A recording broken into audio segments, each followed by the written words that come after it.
अथ 17 सर्गः। इत्युक्त्वा परुषम् वाक्यम् रावणम् रावणानुजः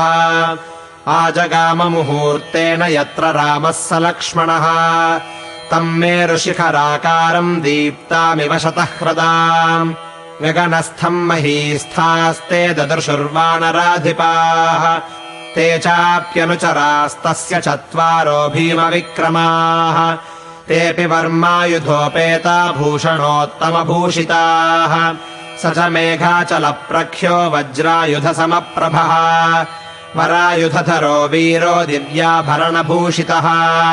तमात्मपञ्चमम् दृष्ट्वा सुग्रीवो वानराधिपः वानरैः सह दुर्धर्षश्चिन्तयामास बुद्धिमान् चिन्तयित्वा मुहूर्तम् तु वानरांस्तानुवाचः हनुमत्प्रमुखान् सर्वाणिदम् वचनमुत्तमम् एष सर्वायुधोपेतश्चतुर्भिः सह राक्षसैः राक्षसोऽभ्येति पश्यध्वमस्मान् हन्तुम् न संशयः सुग्रीवस्य वचः श्रुत्वा सर्वे ते वानरोत्तमाः शालानुद्यम्य शैलांश्च इदम् वचनमब्रुवन्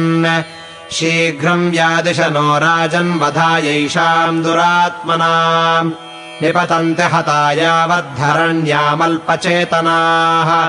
तेषाम् सम्भाषमाणानामन्योन्यम् स विभीषणः उत्तरम् तीरमासाद्य स्वस्थ एव व्यतिष्ठत स उवाच महाप्राज्ञः स्वरेण महता महान् सुग्रीवम् तांश्च सम्प्रेक्ष्य स्वस्थ एव विभीषणः रावणो नाम दुर्वृत्तो राक्षसो राक्षसेश्वरः तस्याहमनुजो भ्राता विभीषण इति श्रुतः तेन सीता जनस्थानाद्धृता हत्वा जटायुषम् वृद्धा च विवशादीना राक्षसीभिः सुरक्षिता तमहम् हेतुभिर्वाक्यैर्विविधैश्चन्यदर्शयम् साधु निर्यात्यताम् सीता रामायेति पुनः पुनः स च न प्रतिजग्राह रावणः कालचोदितः उच्यमानम् हितम् वाक्यम् विपरीत इवौषधम् सोऽहम् परुषितस्तेन दासवच्चावमानितः त्यक्त्वा पुत्रांश्च दारांश्च राघवम् शरणम् गतः निवेदयत माम् क्षिप्रम् राघवाय महात्मने सर्वलोकशरण्याय विभीषणमुपस्थितम् एतत्त्ववचनम् श्रुत्वा सुग्रीवो लघुविक्रमः लक्ष्मणस्याग्रतो रामम् संरब्धमिदमब्रवीत् प्रविष्टः शत्रुसैन्यम् हि प्राप्तः शत्रुरतर्कितः निहन्यादन्तरम् लब्ध्वा उलूको वायसानिव मन्त्रे व्यूहेन ये चारे युक्तो भवितुमर्हसि वानराणाम् च भद्रन्ते परेषाम् च परन्तप अन्तर्धानगता ह्येते राक्षसाः कामरूपिणः शूराश्च निकृतिज्ञाश्च तेषाम् जातु न विश्वसेत् प्रणिधी राक्षसेन्द्रस्य रावणस्य भवेदयम् अनुप्रविश्य सोऽस्मासु भेदम् कुर्यान्न संशयः अथवा स्वयमेवैष छिद्रमासाद्य बुद्धिमान् अनुप्रविश्य विश्वस्ते कदाचित् प्रहरेदपि मित्राटविबलम् चैव मौलभृत्यबलम् तथा सर्वमेतद्बलम् ग्राह्यम् वर्जयित्वा द्विषद्बलम् प्रकृत्या राक्षसो ह्येष भ्राता मित्रस्य वै प्रभो आगतश्च रिपुः साक्षात् कथमस्मिंश्च विश्वसेत् रावणस्यानुजो भ्राता विभीषण इति श्रुतः चतुर्भिः सह रक्षोभिर्भवन्तम् शरणम् गतः रावणेन प्रणीतम् हि तमवेहि विभीषणम् तस्याहम् निग्रहम् मन्ये क्षमम् क्षमवताम्बर राक्षसो जिह्मया बुद्ध्या सन्दिष्टोऽयमिहागतः प्रहर्तुम् मायया छन्नो विश्वस्ते त्वयि चानघ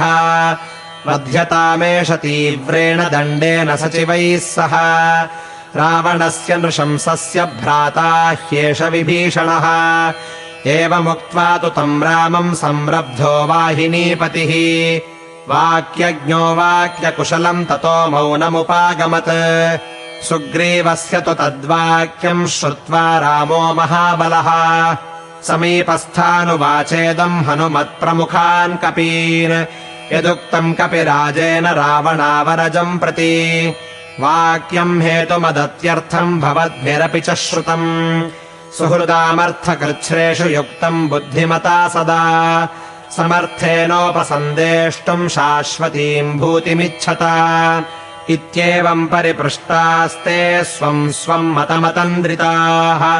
सोपचारम् तदा राममूचुः प्रियचिकीर्षवः अज्ञातम् नास्ति ते किञ्चित् त्रिषु लोकेषु राघव आत्मानम् पूजयन् राम पृच्छस्यस्मान् सुहृत्तया त्वम् हि सत्यव्रतः शूरो धार्मिको दृढविक्रमः परीक्ष्यकारी स्मृतिमान् निसृष्टात्मा सुहृत्सु च तस्मादेकैकशस्तावद्ब्रुवन्तु सचिवास्तव हेतुतो मतिसम्पन्नाः समर्थाश्च पुनः पुनः इत्युक्ते राघवायाथ मतिमानङ्गदोऽग्रतः विभीषणपरीक्षार्थमुवाच वचनम् हरिः शत्रोः सकाशात् सम्प्राप्तः सर्वथा तर्क्य एव हि विश्वासनीयः सहसा न कर्तव्यो विभीषणः छादयित्वात्मभावम् हि चरन्ति शठबुद्धयः प्रहरन्ति च रन्ध्रेषु सोऽनर्थः सुमहान् भवेत् अर्थानर्थौ विनिश्चित्य व्यवसायम् भजेतः गुणतः सङ्ग्रहम् कुर्यात् दोषतस्तु विसर्जयेत्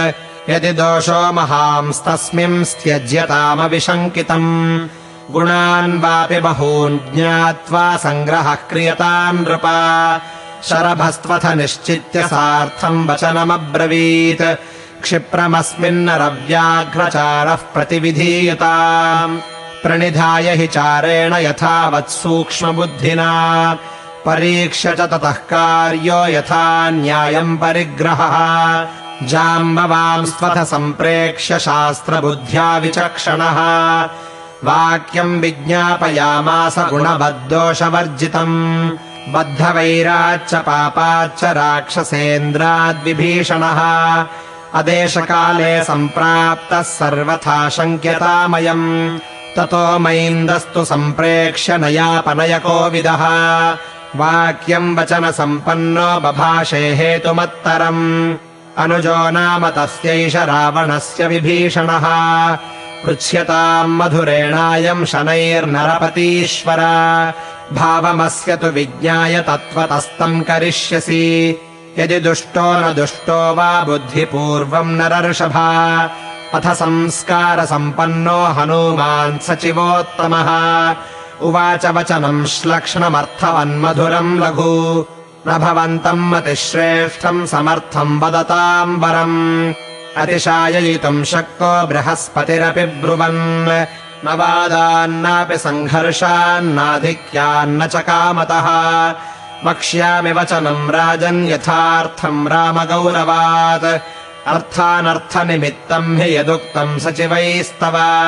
तत्र दोषम् प्रपश्यामि क्रिया न ह्युपपद्यते ऋते नियोगात् सामर्थ्यमवबोद्धुम् न शक्यते सहसा विनियोगोऽपि दोषवान् प्रतिभाति मे चारप्रणिहितम् युक्तम् यदुक्तम् सचिवैस्तव अर्थस्यासम्भवात् तत्र कारणम् नोपपद्यते अदेशकाले सम्प्राप्त इत्ययम् यद्विभीषणः विवक्षा तत्र मे स्तीयम् तान्निबोधयथामति एष देशश्च कालश्च भवतीह यथा तथा पुरुषात् पुरुषम् प्राप्य तथा दोषगुणावपि दौरात्म्यम् रावणे दृष्ट्वा विक्रमम् च तथा त्वयि युक्तमागमनम् ह्यत्र सदृशम् तस्य बुद्धितः अज्ञातरूपैः पुरुषैः स राजन् पृच्छ्यतामिति यदुक्तमत्र मे प्रेक्षा काचिदस्ति समीक्षिता पृच्छ्यमानो विशङ्केत सहसा बुद्धिमान् वचः तत्र मित्रम् प्रदुष्येत मिथ्या पुष्टम् सुखागतम् अशक्यम् सहसा राजन् भावो बोद्धुम् परस्य वै अन्तरेण स्वरैर्भिन्नैर्नैपुण्यम् पश्यताम् भृशम् न त्वस्य ब्रुवतो जातु लक्ष्यते दुष्टभावता प्रसन्नम् वदनम् चापि तस्मान्मे नास्ति संशयः अशङ्कितमतिः स्वस्थो न शठः परिसर्पति न चास्य दुष्टवागस्ति तस्मान्मे नास्ति संशयः आकारश्चाद्यमानोऽपि न शक्यो विनिगूहितम् बलाद्विवृणोत्येव भावमन्तर्गतम् नृणाम् देशकालोपपन्नम् च कार्यम् कार्यविदाम्बर सफलम् कुरुते क्षिप्रम् प्रयोगेणाभिसंहितम् उद्योगम् तव सम्प्रेक्ष्य मिथ्यावृत्तम् च रावणम् वालिनम् च हतम् श्रुत्वा सुग्रीवम् चाभिषेचितम् राज्यम् प्रार्थयमानस्तु बुद्धिपूर्वमिहागतः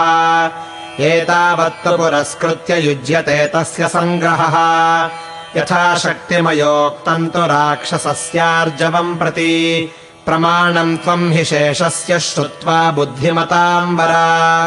इत्यार्षे श्रीमद् रामायणे वाल्मीकीये आदिकाव्ये युद्धकाण्डे 17 सर्गः।